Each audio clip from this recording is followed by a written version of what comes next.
Приветствую, друзья! Уже больше года любители недорогих, но весьма достойных внутриканальных наушников ждут продолжения легендарной серии от компании Knowledge Zenith. И вот оно случилось. На смену мега успешных КЗ ZAX пришли свеженькие ZAS.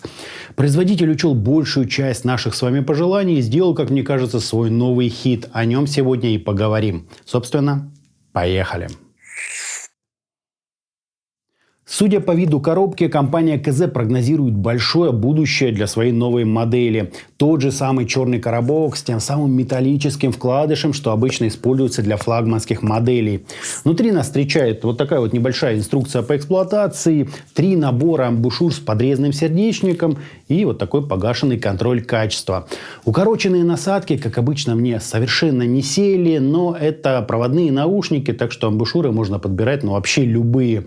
Я выбрал из своего любимого комплекта Дуну. С ними ушки мне сели как родные, удобные, с отличным уровнем пассивной звукоизоляции. Вот так вот, собственно, друзья, это все и выглядит.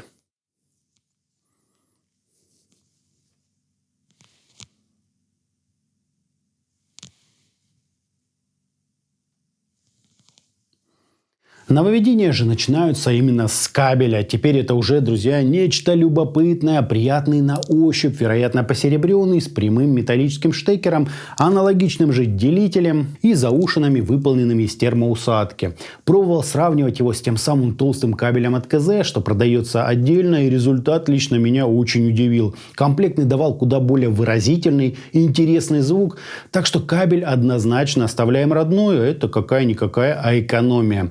Соединение осуществляется на привычном уже нам двухштырьковом QDC-коннекторе 0,75 мм. Есть, кстати, версия с и без гарнитуры. У меня, как видите, без нее. Сопротивление кабеля аппаратура показала равным 0,313 Ом, что в принципе нормально. Сами чашечки выполнены из полупрозрачного пластика, сквозь который виден 10-миллиметровый динамик, и вокруг него целая батарея арматурных драйверов. Из них 3 сдвоенных 524S, отвечающих за середину и верха, и одна чисто пищалка 319. По всем существующим правилам над динамиком находятся 2 компенсационных отверстия, а звуковод имеет бортик для удержания амбушюр и защитную металлическую сеточку. Его диаметр составляет всего 4 мм, так что насадки нужно подбирать соответствующие. Фейсплейты же мне очень напомнили недавнего знакомца FiiO FH7. Позолоченный кант с черной такой поверхностью внутри. Правда, тут обычная сплошная заливка, без волн. И в середину вместились тот же позолоченный логотип компании. На перфорированную пластину ZAX вообще не похоже. Да и внутри есть теперь такой специальный, друзья, бортик для лучшей фиксации в ухе. Раньше все было здесь ровненько. В измерениях у нас чуть более продолжительный относительно стандарта импульс, искажения в пиках, достигающие 0,5%, что вообще какой-то рекорд, и незначительное расхождение между левым и правым каналом. Фаза логично следует за частотной характеристикой, а затухание на 30 и 60 дБ составляют примерно 60 и 90 миллисекунд, что тоже хорошо. Особый же интерес составляет АЧХ модели. Запчасть, в отличие от ZAX, было решено приподнять, так что суммарно низкие частоты выделяются теперь аж на 17 дБ, что логично предполагает их главенство в построении музыкального полотна. Далее идет столь же внушительное выделение области разборчивости и пик на 9,5 кГц для усиления детализации. С некоторыми оговорками, но это действительно здорово похоже на кривую Хармана. По звучанию, уверен, всем очень интересно, как же оно в сравнении с ZAX и, возможно, FiiO FH7. Тут кое-кого мне придется огорчить. Knowledge Zenith решили отказаться от того резкого детализированного звука с недостаточной массой, что мы слышали в ZAX. Модель ZAS звучит намного весомее, с хорошим таким уклоном в музыкальность. То есть не те там супер проработанные резкие звуковые текстуры, а крупные такие цельные образы. По факту это намного мягче и теплее. Уклон деталей, естественно, сохранился, но теперь он маскируется, как и у всех других хороших моделей. И в итоге мы получаем ту самую взрослую, однородную структуру звучания. Это очень важно отметить, поскольку вкусы у людей абсолютно разные. До FH7 новинки от КЗ очень далеко.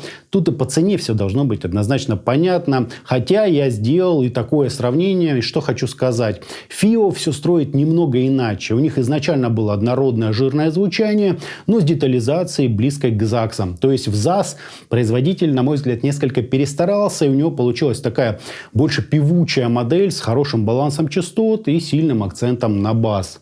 С точки зрения стилистики стало очевидно намного лучше, особенно со всякими тяжелыми акустическими стилями, требующими больше мяса и лучшей передачи эмоций. При этом за бортом осталась вся вот эта сложная мультиинструментальная музыка. Высокой проработки сцены в глубину и высвечивания супер нюансов здесь, конечно же, нет. Однако с тембральной разборчивостью, как и непосредственно с разделением инструментов, все в порядке. Больше всего в звучании доминируют низкие частоты, а именно их саб-часть, от чего музыка получает дополнительное развитие в глубину и массу.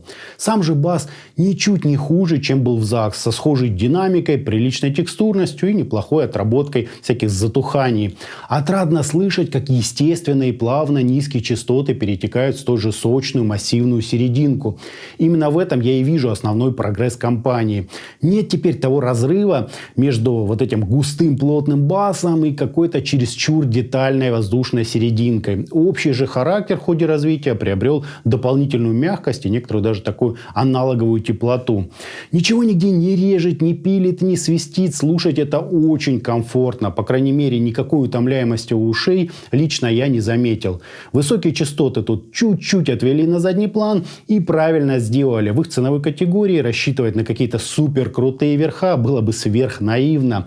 Оттого лучшим решением было именно их прижать, тем самым сохранив всякие отзвуки перкуссионных инструментов и затухание струн. С источниками для героев обзора в принципе тоже можно сильно не заморачиваться. Наушники легко раскроются от любого мобильного ЦАПа, недорогого плеера, ну или даже обычного аналогового выхода вашего смартфона. Естественно, выходная мощность должна быть хотя бы 20 милливатт на 32 Ома нагрузки. Для того, чтобы общая мягкость наушников не наложилась на какой-нибудь ватный звук вашего источника. А как известно, чем выше мощность, тем лучше контроль и, как следствие, проработка всего музыкального материала. Для примера рекомендую обратить свое внимание на iBass ADC03, XDO XD05 Basic, Halida Atom 2, или FX Audio DAC X3 Pro. Если бы лично меня спросили, что больше нравится, ЗАГС или ЗАС, то в пользу первых я бы высказался только с каким-то откровенно убогим плеером, где сквозь муть вообще не слышно нюансов звукоизвлечения. В остальных же случаях ЗАС как развитие кажется мне намного интереснее и мелодичнее. На фоне ЗАГС мне прежде всего нравится массивность, а масса – это то, что создает ощущение сцены и естественной природы звукоизвлечения. И сабчасть наконец-то нам поправили. Конечно же, ЗАС не является какой-то убийцей моделей верхнего ценового сегмента, но приятно отметить, что в них мы уже получаем звучание ничуть не хуже, чем у известных брендов, таких как Kinera, FIO или Shanling. На мой взгляд, это достаточно мощный рывок в направлении качественного звука, и если КЗ продолжит развивать именно данное направление, то мы очень быстро получим достойного конкурента для моделей среднего ценового сегмента от каких-нибудь известных компаний. Итогом у компании Knowledge Zenith очередной раз получился однозначный хит. В новеньких КЗ ЗАС производитель правильно обратил свое внимание на самую нижнюю часть спектра, естественное массивное звучание и, что самое главное, однородность всего музыкального полотна. Помимо этого, нам убрали все эти резкие раздражающие пики на верхах и супер выраженную детализацию. Уверен, что совместимость с разнообразными источниками при этом исключительно выиграла. И кабель нам наконец, друзья, положили нормально. Осталось только избавиться от этих амбушюр с подрезанным сердечником. И будет тогда уж вообще сказка. По звуку, в двух словах, хороший такой плотный бас, жирная и очень музыкальная серединка, хорошая выразительность и комфортные прижатые такие верхние частоты. Я, честно говоря, и помыслить не мог о столь резком развитии. Это уже довольно серьезная заявка на лидерство в своем ценовом сегменте. А старичкам ЗАГС и ZSX Terminator, наверное, пора уже на покой. Однозначно могу рекомендовать КЗ ЗАС, как, например, альтернативу тем же Kinera BD005 Pro. Ушки зачет, я, друзья, очень доволен. Вот такие они красивые КЗ ЗАС. На этом у меня все. Всем добра, всем пока-пока. Подписывайтесь на канал и оставляйте свои комментарии под данным роликом.